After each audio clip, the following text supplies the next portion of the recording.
What's up, guys, and welcome to Culture Cut TV. I'm Static Link. I'm with the homie DJ Mop Top. Yes. Episode 2, Season 2. Shout out to Rome Streets for coming through last week and rocking it out, taking us back to that classic New York boom bap style hip-hop, which was really cool.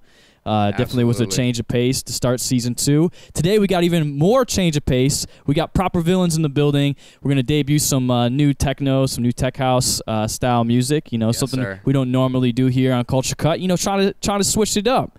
So today let's get into the first video that kind of sets the tone. This is Walker and Royce, Take Me to Your Leader. Here we go. Let's go.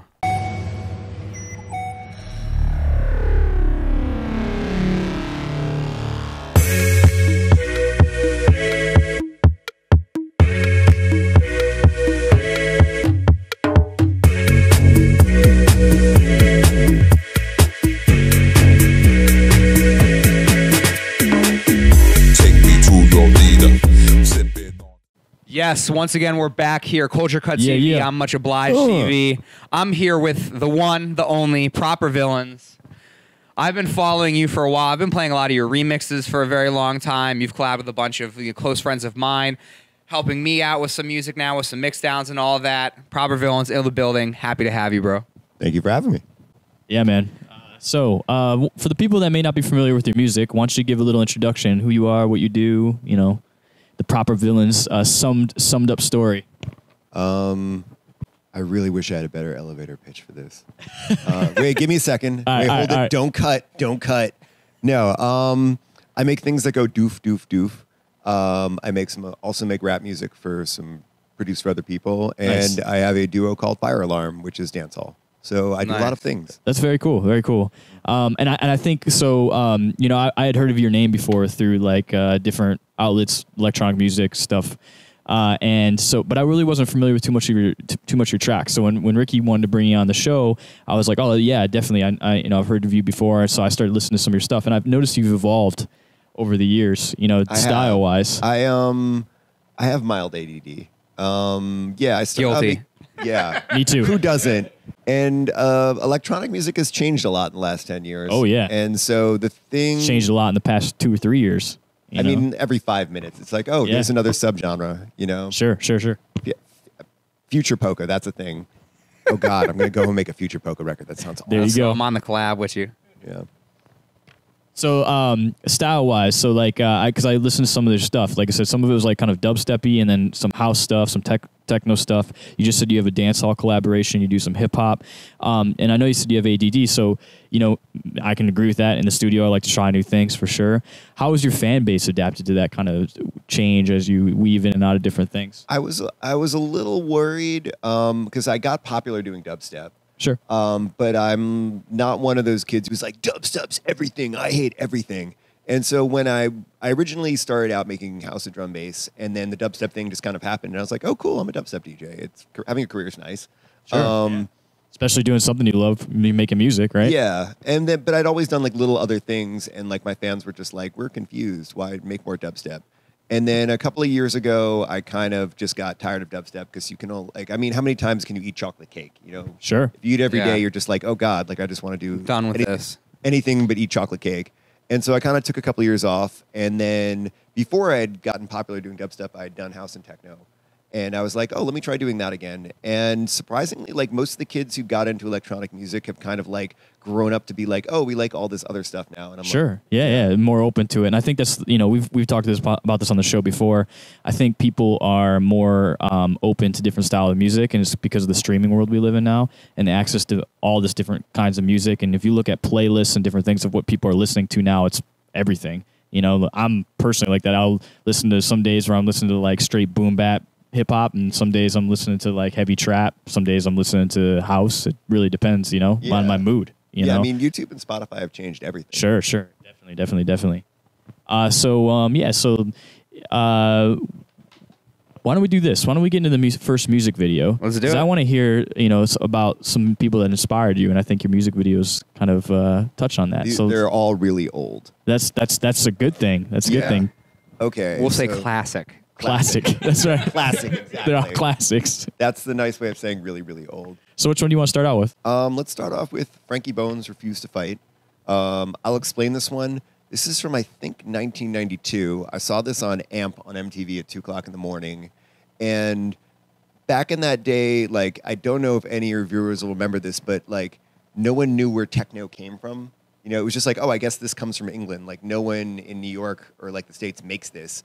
And then I just saw this video of these guys who look like total fucking skater knuckleheads. Yeah, sure. And I was like, oh, my God, like, there are people in Brooklyn who make this. This is amazing. And they're, like, even dumber than I am. Like, I could do this, you know? Awesome. All right, so let's get into it. Here we go, right here on Culture Cut TV. Woo!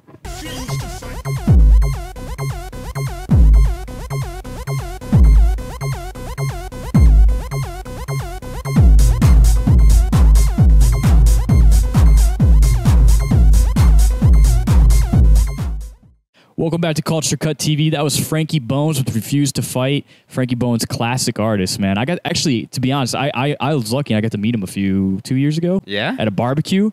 So one of my homies is, come from the dubstep world. One of the homies is Dank, Brian, and he's one of my friends. Yeah, he's a cool dude, and he invited me out to a barbecue he was having, and Frankie was there actually because he was friends with Frankie, and he was a really nice guy, man. It was cool. It was really cool. So I used to shop at his record store, Sonic Groove. But, nice. But Nice. I was like afraid to talk to him. I'm just like, oh, you're like the godfather of rave. yeah, you know? yeah, pretty much. Like I don't know what to say. joking. Like, thank you, Mr. Bones. You know. Yeah, right. Yeah, well, so the funny situation is when we were out at that particular party, I basically I knew who it was, but I didn't really know how to approach it because to be honest, like I know of him and I know about the history and how involved he was, and especially bringing rave culture to Brooklyn, essentially, but I didn't know like how to approach the situation and talk to him about it because I'm like I'm not a historian on this. Yeah, like I when don't you know. say like how's it going? How did it feel to invent like rave? Right, You know? right. How do you feel? Yeah. Yeah, no, for sure. So I like to know kind of like origin story. How did you get your start? Did you start off as a producer first or as a DJ first? Because here I started as a DJ first coming in. Josh was more of a producer first. Yep. What was first before for you? I think DJing was like briefly, like I started out DJing briefly before I started producing. Yeah. But it all kind of came together close to the same time? Yeah, like I started producing before I started playing out. So yeah, I had turntables and I was like, oh, like I'm a little old. So like there was no like how to DJ on YouTube. Like I got turntables and I was like, cool, what do I do with these now? And like, there was like one other kid in my town who DJ'd, and he was a trance DJ.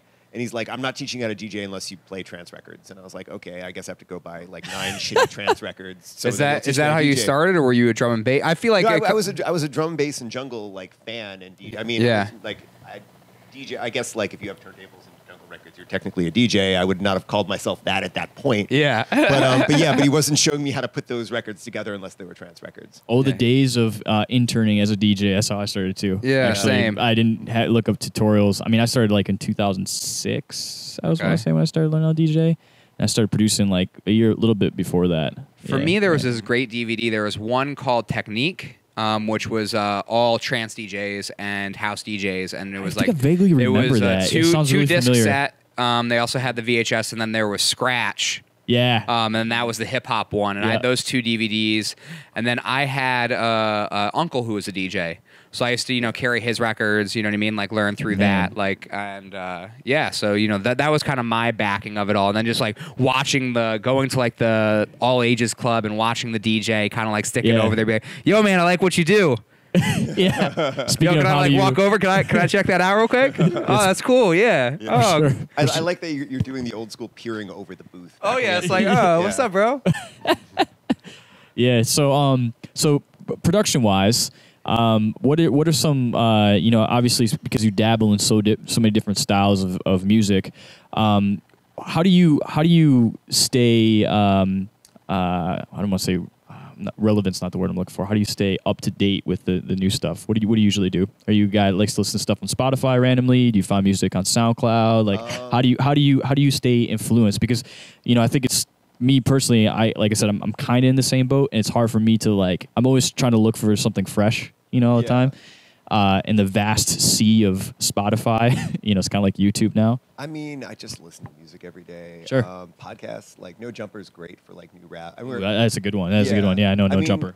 I'd say 3 out of 4 times I'm like, oh, this is awful. But then like for every like 3 of those, there's one like, oh, that JPEG Mafia's freaking awesome. You know? Sure. Yeah. So podcasts are a big part of that, huh? Yeah. That's cool. And then That's cool. and just like sometimes I'll take artists I like, make a little playlist, and then it'll have like the little like, here's what you should check out, and I'll just go through that for an hour and just find random songs. Sure. So so just a little. Let's get into some production stuff here. What workstation are you using? What DAW?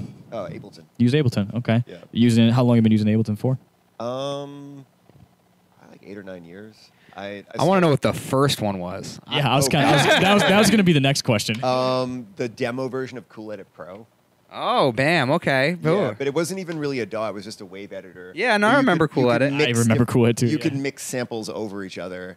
Yeah. And then you'd have to hit save and then open it up to get different effects. Yeah. And Sure. then I got the original version of Sony. It was Sony Acid PH1. That was my first one, Sony Acid, yeah.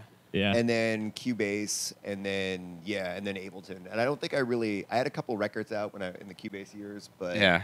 I didn't really get good till I got Ableton. Yeah, Ableton, I kind of feel like, especially in the electronic production world, not electronic music, but electronic production in general, it really kind of changed the way that people make music. You know, absolutely. It made it almost easier in a sense, and it made it more obtainable for some people.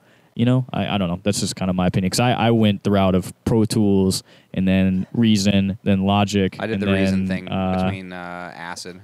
Ableton, yeah, it's crazy. It's crazy how much it's changed. So let's do this. Let's get into the second video. I want to hear, as time went on, or what other influences you had. So what do you want to do for your second video? What are you thinking? All right, Aphex Twin Window Licker. That's a good one. Why? Let's hear the explanation on this one. Oh, because like you take an incredibly weird artist and you take like an incredibly weird video director and then you just give them a trash bag full of money and it's just amazing every time. Like I have the whole Chris Cunningham. Sums it up. It's a good way to describe it. Yeah. Cool. All right, so let's get into that. This is Window Licker by Aphex Twin right here on Culture Cut TV.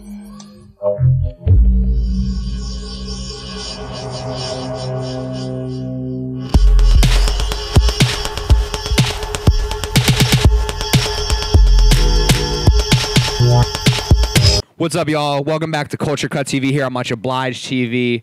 Honestly, one of my favorite music videos and one of my favorite artists. I feel like he's so cryptic and so mysterious in how he does things too. Like everything that's around a release is always just like random. Yeah, I love the campaigns that he always does around the London and New York when he's. I feel like that whole era just had that. It was like the bigger than the larger than life, but still like kind of had that really like tough edge to it. Yeah, didn't he just announce like a new album or something too? New EP. New EP. Okay. Damn, I didn't even know about that. Yeah, because I saw something popped up in Brooklyn, a Aphex Twin sign or something like that popped up in Brooklyn. That's what I was saying. I thought that was kind of cool. I always liked that he was one of the first artists who had like this whole concept of like branding as the art form. But now everyone says that, and it's like, oh, well, like you just mean like having a really poppin' Instagram. And with him, it was like, oh no, we're gonna do like weird conceptual stuff to advertise this. It was the whole experience. It was the entire. It's kind of like it reminds me of like Banksy. It's like a very Banksy style type thing to me, at least. At least it seems like. I mean, I can see that for sure. The randomness and using the art as a random thing. I guess I don't know, kind of crazy. All right, so proper villains. So who are some artists right now who are kind of influencing you, and who have you been working with recently? Let me see. A lot of people. All right, hold on. I should have had more coffee. I just did a record with Cakes. We asked the tough questions. Yeah. Cakes is the homie. I love all of Cake stuff. We tend to do like one record a year, and this one did pretty well. Yeah. Also working with Metric Man, doing some more stuff with the Fire Alarm project. That we're just kind of working on videos and branding right now. Nice. We've got way too many unreleased songs, and they're all really good. That's awesome. I say humbly. And also working with this new rapper, Snake Child. He's a homie of mine. Nice. I remember you talking about that project a little bit. What kind of stuff? Just straight-ass trap rap. Oh, nice. Okay, cool. Nice. Awesome. When can we expect some of these records, or when do you have anything coming out? Soon. The only things that seem to come out on time are my solo records, because I feel you on that. Army of One and all that.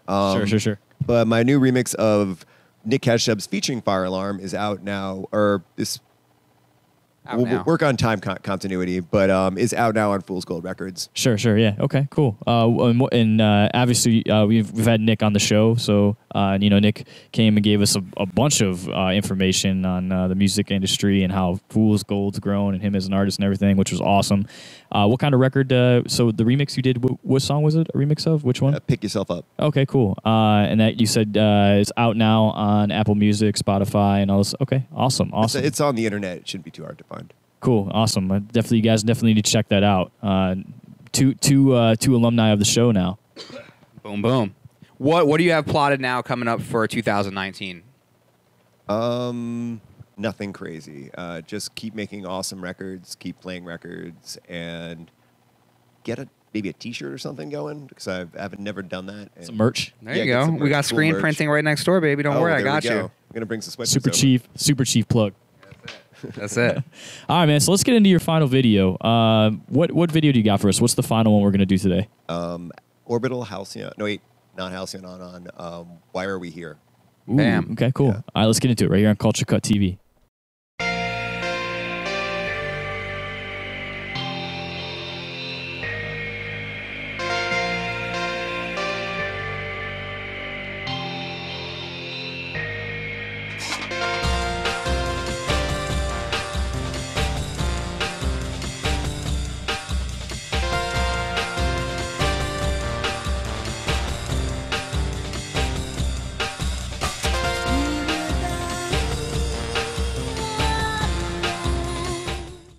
All right, welcome back to Culture Cut TV here on Much Obliged TV. That was Orbital, Are We Here? Awesome video, awesome guest. Shout out to Proper Villains for coming through. Yes, sir. All the awesome insight into his career, everything he's got going on, a bunch of different projects from dancehall to trap to house to tech house, whatever it may be. It's awesome. Somebody who's super talented. Yes, sir.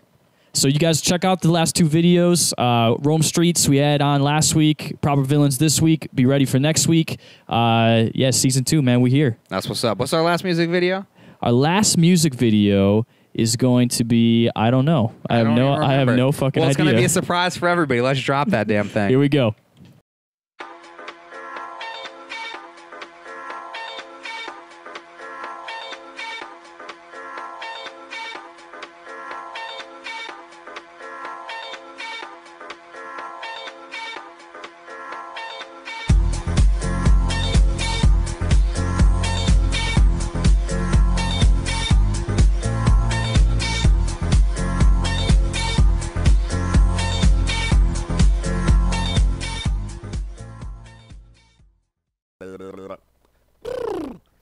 You're believing that in, aren't you? Yeah, you are.